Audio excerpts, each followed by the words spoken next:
உண்மையின் ஒளியாகிய கிறிஸ்து இயேசுவின் வல்லமையுள்ள நாமத்தில் உங்களுக்கு என்னுடைய அன்பின் வாழ்த்துக்கள். இந்த நாளிலும் நம்ம யோவான் எழுதின சுவிசேஷம் 8ஆம் அதிகாரம் 7ஆம் வசனத்திலிருந்து 11ஆம் வசனம் வரைக்கும் நம்ம தியானிக்க போகிறோம். அவர்கள் ஓயாமல் அவரை கேட்டுக்கொண்டிருக்கையில் அவர் நிமிர்ந்து பார்த்து, உங்களில் பாவம் இல்லாதவன் இவள் மேல் முதலாவது கல்லெறிய கடவன் என்று சொல்லி அவர் மறுபடியும் குனிந்து தரையிலே எழுதினார். அவர்கள் அதை கேட்டு தங்கள் மனசாட்சியினால் கடிந்து கொள்ளப்பட்டு பெரியோர் முதல் சிறியோர் வரைக்கும் ஒவ்வொருவராய் போய்விட்டார்கள். இயேசு தரித்திருந்தார். அந்த ஸ்திரீ நடுவே நின்றாள். இயேசு நிமிர்ந்து அந்த ஸ்திரீயை தவிர வேறொருவரையும் காணாமல், ஸ்திரீயே, உன்மேல் குற்றம் சாட்டினவர்கள் எங்கே?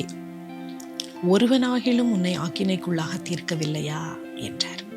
அதற்கு அவள், இல்லை ஆண்டவரே என்றாள். இயேசு அவளை நோக்கி, நானும் உன்னை ஆக்கினைக்குள்ளாக தீர்க்கிறதில்லை, நீ போ, இனி பாவம் செய்யாதே என்றார். கிறிஸ்துவுக்குள் எனக்கு பிரியமான சகோதர சகோதரிகளே, இப்போ நம்ம பார்த்த இந்த ஒரு வசனங்களில நம்ம கிறிஸ்துவினுடைய அன்பை நம்ம பார்க்கிறோம். நேற்று தினத்தில் தியானித்தோம். அவருடைய இரக்கமும் கிருபையும் எவ்வளவாய் நம்ம மீது பெருகுகிறது என்று சொல்லி நம்ம பார்த்தோம். இன்றைய தினத்தில் தொடர்ந்து இயேசு பாருங்க அமைதியாக இருக்கார். அந்த ஸ்திரீயை பற்றி அவங்க சொல்கிறாங்க, நீ கல்லெறியணும், கொல்லணும், இதுதான் இந்த பாவத்துக்கு இதுதான் தண்டனை, இதுதான் நம்மளுடைய வேதத்தில் சொல்லியிருக்குன்னு சொல்லி அவங்க திரும்ப திரும்ப சொல்கிறாங்க. ஆனால் இயேசு அமைதியாக இருக்காரு. இவங்க விடவே மாட்டுறாங்க. அவங்க ஓயாமல் அவரை கேட்டுக்கொண்டு இருக்கும் போது அவர் என்ன செய்கிறாரு, நிமிர்ந்து பார்த்து ஒரே ஒரு வார்த்தை சொல்லுகிறார். ஒரே ஒரு அங்கே சொல்கிறாரு, ஒரு காரியத்தை சொல்கிறாரு. என்ன, உங்களில் பாவம் இல்லாதவன் முதல் கல் எறியுங்க. பாருங்க, இந்த இடத்துல கிறிஸ்து அவங்களுக்கு ஒரு பாடத்தை கற்றுக் கொடுக்க விரும்புகிறார். அது என்ன பாடம் அப்படின்னு நம்ம பார்த்தோம்னா, அவங்களுடைய அந்த இந்த ஸ்திரீயின் மேலே நியாயம் தீர்க்க வந்தவங்க, குற்றம் சுமத்த வந்தவங்க, அவங்களுடைய சொந்த வாழ்க்கையை, சொந்த இருதயத்தை பரிசோதிக்கும்படியாய் ஒரு சவாலை அங்கு இயேசு விடுகிறார். எவ்வளோ ஒரு ஞானமாக அவர் சொல்கிறார் பாருங்க. அவங்க இருதயத்தை சோதி தரும்படியாய் அவருடைய வார்த்தைகள் இருக்கிறது. திரும்பமாய் அவர் குனிந்து எழுதுகிறார்.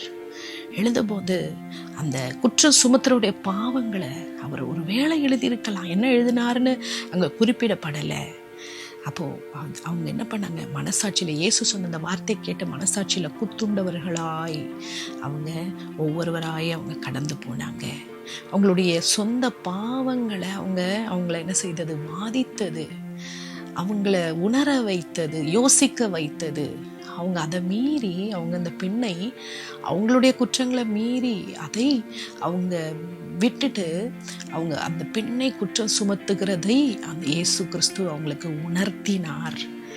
எவ்வளோ அன்பான தேவன் பாருங்களேன், எவ்வளோ அருமையான தேவன், எவ்வளோ அருமையான ஒரு ஆச்சரியமாக அந்த மகளை இயேசு கிறிஸ்து மன்னித்தார். அது மாத்திரம் இல்லை, அதுக்கப்புறமா அவர் கேட்கிறார், நிமிர்ந்து பார்த்து அந்த மகளை பார்த்து, எங்கே உன்னை குற்றம் சுமத்தினவங்க எங்கே?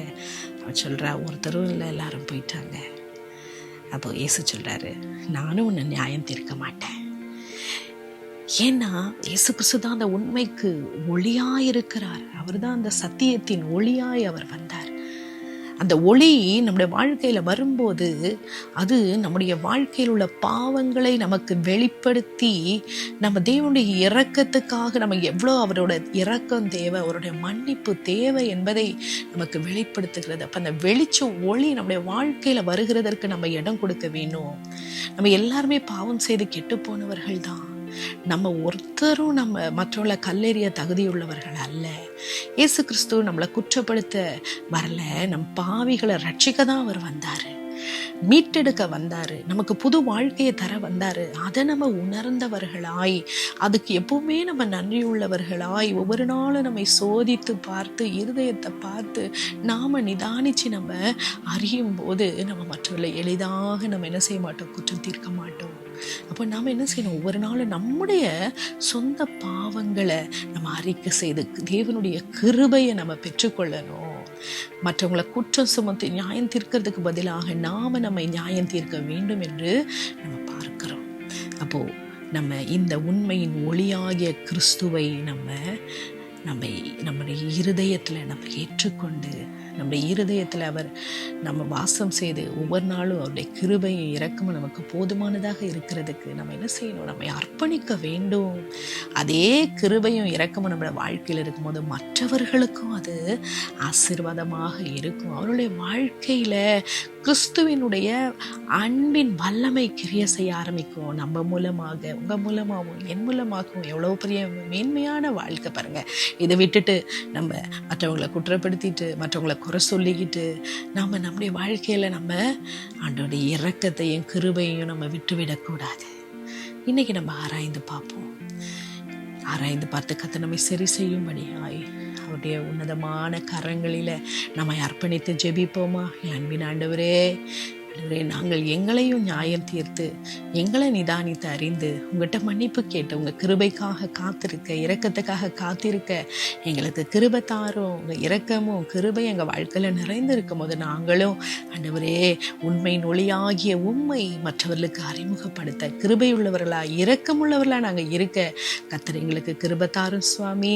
வேதத்தின் வெளிச்சத்தை, மகத்துவத்தை ஆண்டவரே நாங்கள் இன்னும் அறிந்து கொள்ள உங்களுடைய வார்த்தை தான் எங்களுடைய கால்களுக்கு தீபமும் வெளிச்சமா இருக்கிறது சுவாமி.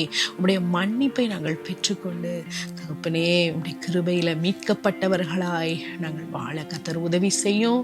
எங்களை இருதயம் மாற்றப்பட்டதாய் இருக்க, எங்களை இருதயம் ஆண்டவரே உமக்கு பிரியமானதாய் இருக்க எங்களுக்கு உதவி செய்யும். துதிகன மகிமையா உமக்கே செலுத்தி இயேசுவின் நாமத்தில் ஜெபிக்கிறோம் பிதாவே. ஆமேன், ஆமேன்.